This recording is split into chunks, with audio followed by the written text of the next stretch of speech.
Hi everybody, we're Rob and Leslie Hildebrand. Welcome to the Château de la Grifferaie. 3 years ago, we sold or mortgaged everything we had to buy this beautiful chateau. With the hope that we could create a special place of learning for young people to learn about their world and themselves.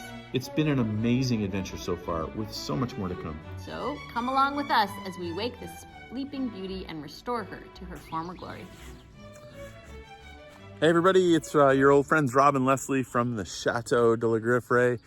Once again, just Rob. Leslie's so busy these days. It won't last forever, guys. It won't last forever, but she is super busy. People just to know that you're still here? I'm alive. I'm working hard. You're still being well treated by your husband? Yes, all is well. We will be back sooner than later. Okay, nice.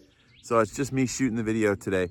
Hey, we missed last week. That's the first time in quite a long time that we've missed. We were on the road with our students. When we left you, we were in Florence, and we continued down into Italy. We went to Rome, the Eternal City, beautiful, so much history. Had a great time there, saw the Colosseum, saw the Forum, just amazingly beautiful things. And we had a wonderful time with our students. What a great bunch. Though it was kind of the final 2 weeks with the first group of the year, and honestly, we just bonded with them. We love them. They've grown to be part of our life.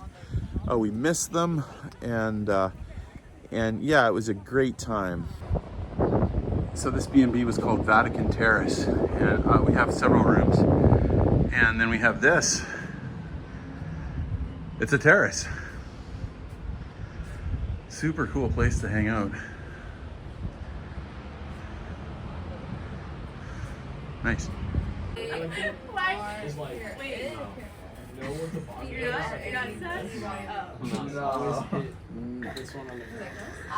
it's Liz.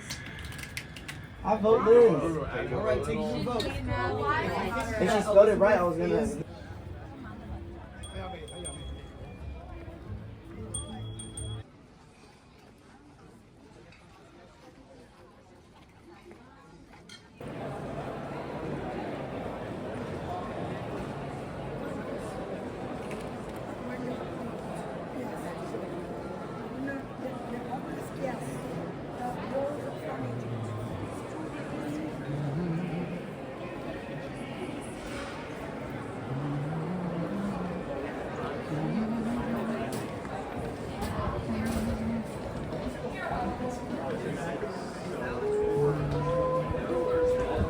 They got the middle all covered up. That's a bummer, but still there's no shortage of beauty.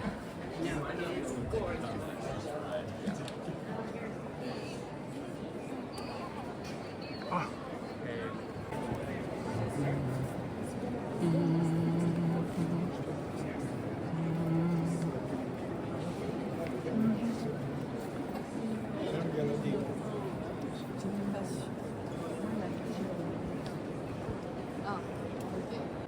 Hi.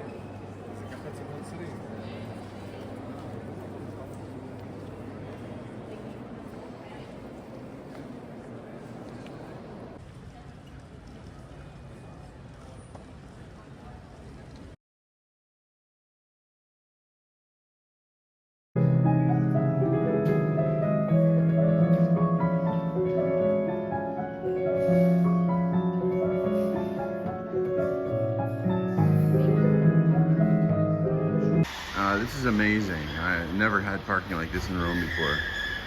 Right by the Vatican Museum. Look at that. Look how wide that is. Massively wide. And only $20 a day. It's just incredible. You can come take it out anytime. Thank you, Lord. And yeah, it was a great time. After some time in Rome, we headed back to Milan, making our way back to the Chateau. Here you can see a nice picture of the group. There, the picture gets expanded to so that you can see the whole Duomo, which is of course beautiful in Italy. And then of course Bingley and I had to get a shot in there too, Mr. Bingley and I, because not much of a shopper. I mostly just sit around. A lot of our students were shoppers, and Leslie too. They had a great time. We continued on up to Strasbourg, through the Alps, beautiful drive through the Alps, into Strasbourg. Saw some great stuff there. Here we are eating at my favorite place in Strasbourg. Beautiful town. Beautiful town on the water. Cordelinga, something like that.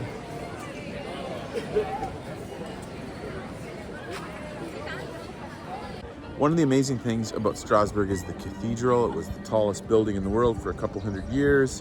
Absolutely beautiful on the outside. Here's us walking around, some great street performers playing.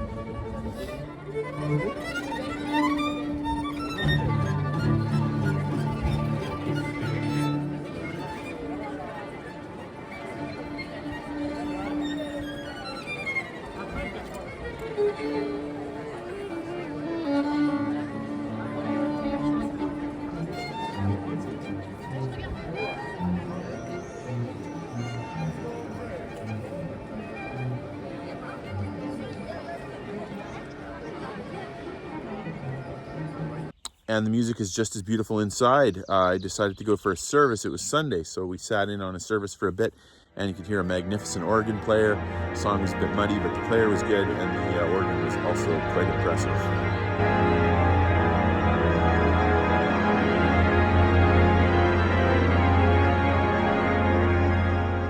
From Strasbourg, we went to Heidelberg, Germany, got on the Autobahn, got up to 100 miles an hour. Whoa. In our beautiful new van. Oh man, so much fun to drive, except sadly Leslie had the new van. I had the rental van, which was not nearly as fast, but you know what, we managed. And got to Heidelberg, saw some great things. Got to see some World War II stuff, the Thingstadt, where they had rallies for the Nazis. Very interesting place. Heidelberg, beautiful. The castle's incredible. We had more student presentations, some on European musicians. 1849, he developed tuberculosis, yes?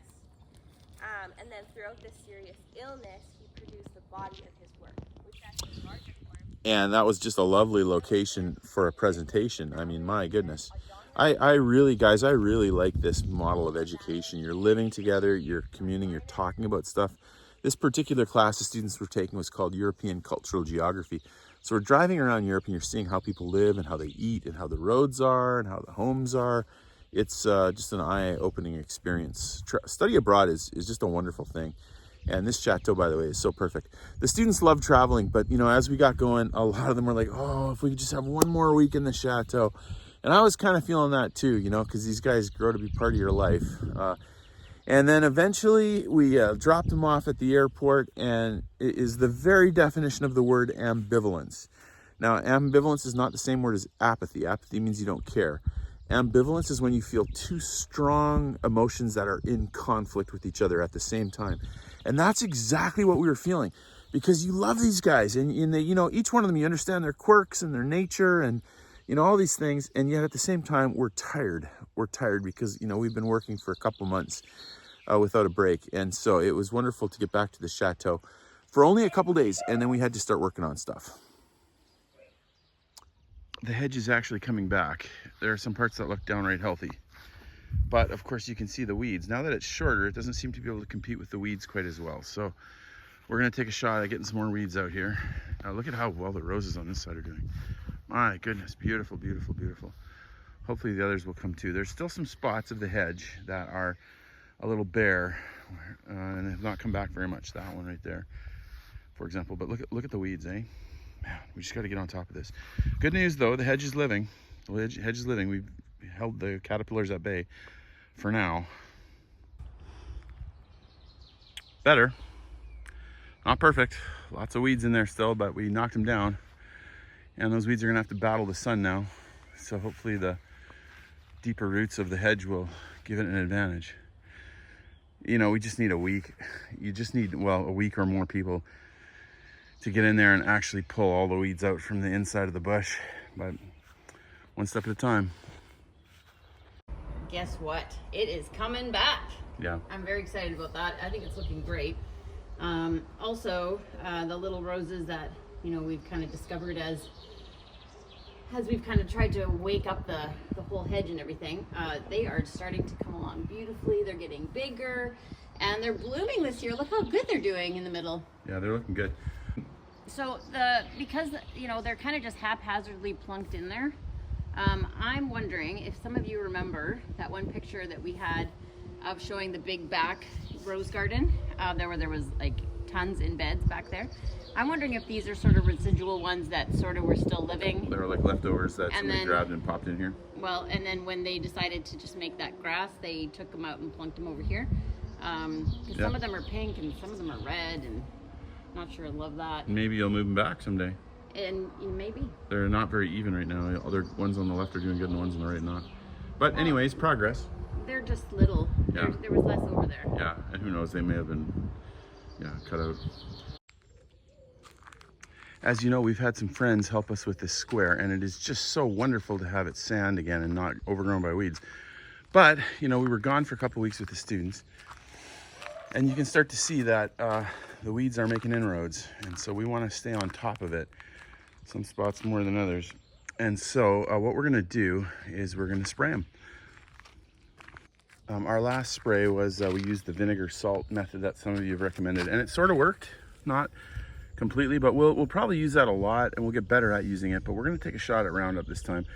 Now, I'm convinced that the Roundup in France is different. It feels like it doesn't work nearly as well. It's more eco-friendly, which, yay, but it also doesn't kill the weeds sometimes. So we'll see. I'm going to pour this guy. The biggest problem is using the hand thing. It takes forever. So what we're going to do is we're going to pour it in this guy, and then we can spray it a lot faster. We want to stay on top of this. Okay, it's been about 5 hours since I sprayed. Wow, this is a different Roundup than the one we were using earlier. This works. Look at this stuff. It's all dead. Wow. Now, we only got about a quarter of the square done. And that was a $30 bottle of Roundup. So it's, there it is. That's life, I guess, eh? But that worked like 10 bears, so I think we're going to use that stuff again. I am so thankful for this beautiful van. My goodness, guys. It got us over the Alps, no problem. Up and down hills, full of luggage and 9 students, no problem. No accidents, the backup camera. The mileage was incredible, hardly, not that much gas. It was a beauty. Everything worked. Man, super thankful. Our students are such great people. I had one of the girls go, I think one of the slats might be missing, falling down from the bed. I'm sorry. And I'm like, so I took a look. A, it's not her fault. And B, that must have been uncomfortable. No complaints from her. No complaints. But I'm like, oh, that's not cool. So we'll fix this right now. So since we're back, I'm up in the attic walking around. Good news, everything's dry as a bone. Bad news, I don't remember that. I don't know if you can tell, but that left side is definitely lower than the right side on that door frame. Let me show you the other side. That makes it a little easier to see, right? So what has happened? Maybe it's always been this way and I just didn't notice. It looks like maybe that's changed. I don't know. It doesn't look like the floor has fallen or anything. This is why it's always good to have video when you own a chateau, because you go back and you look at the old pictures and you're like, oh no, that's how it was. And then you feel better about yourself. But I see a couple bricks there. Was that there before? That's been patched. And that feels solid.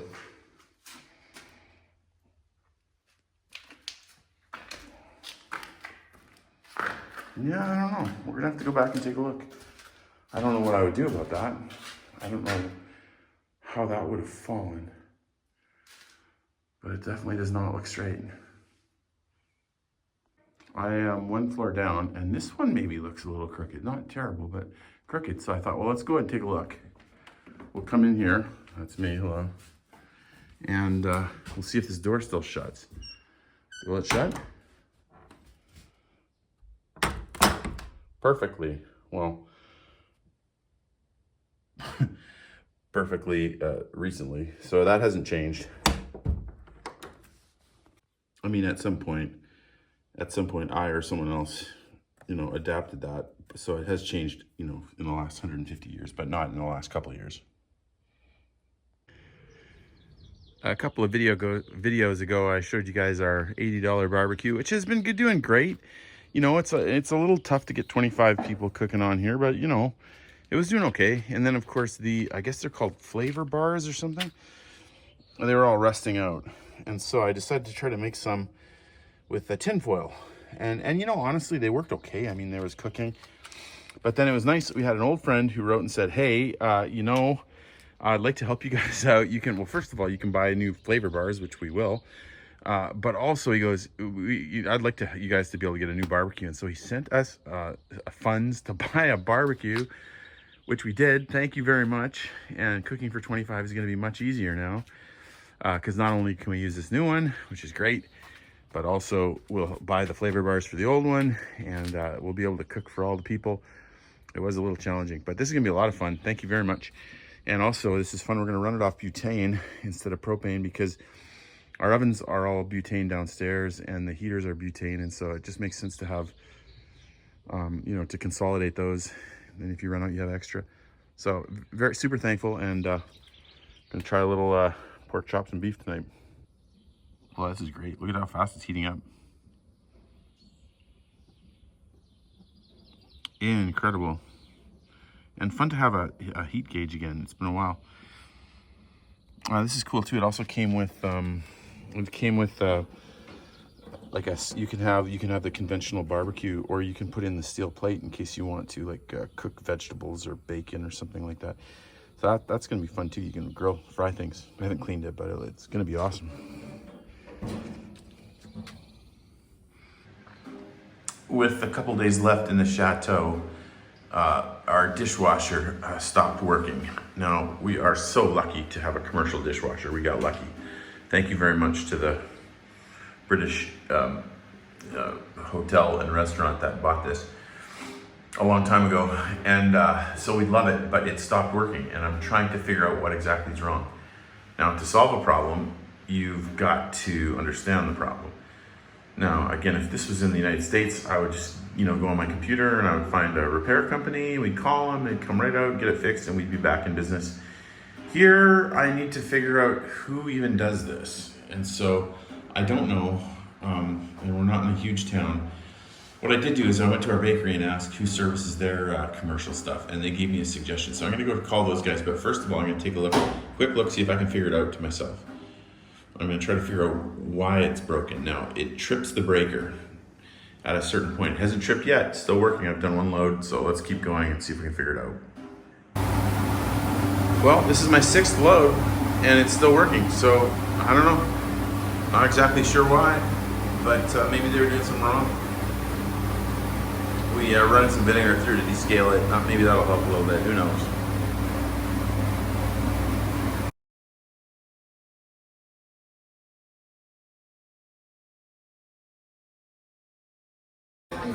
We haven't eaten in days. Here we are in Florence. We have not had a good meal for a while.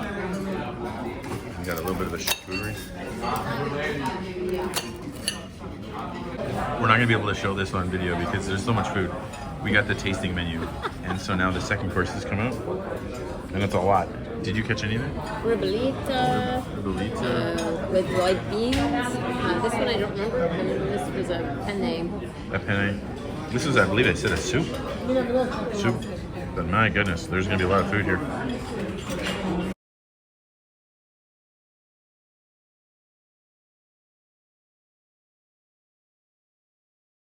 And tiramisu.